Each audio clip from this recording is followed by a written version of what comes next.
মাওয়া ট্যুরের আলোচনা চলতেছে, আমরা রাত্রেই মাওয়া যাওয়ার চিন্তা ভাবনা। তো এখানে দেখেন আমাদের সব গ্রুপের সবাই রেডি আছে। ওই দেখেন কেউ বন্দুক নিয়ে, কেউ কামান নিয়ে রেডি।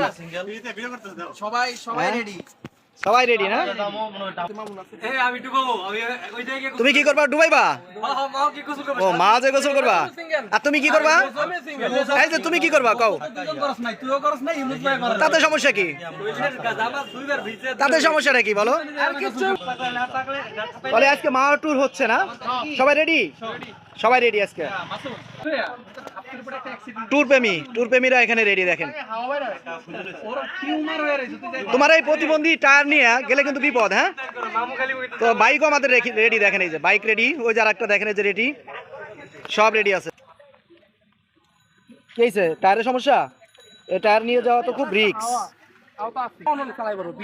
ভিটের জন্য না, মেন কথা হলো কি যে টায়ারটা মানে বড় আকারে ফুটা হয়েছে, আর জেলেও এই কারণে মানতেছে না। আর এই অবস্থা ট্যুরে যাওয়া আসলে খুব রিস্ক। তুমি কি ওর ভিতরে গ্যাস ভরছো? হ্যাঁ, ওর ভিতরে যে আঠা দিয়ে কি জন্য ভরে, ওটা ভরছো? তোমাদের বাইকগুলো আসলে চেক করতেছি কার কি বাইকে আসলে প্রবলেম আছে, কারণ আজকে ট্যুর হয়ে যাবে। ঠিক আছে, এই জায়গায় 4-5টা গ্যাস মারছি। 4-5টা গ্যাস মারার পরও টায়ারে এমন অবস্থা না। রাহেন দিয়ে আপনার ভিডিও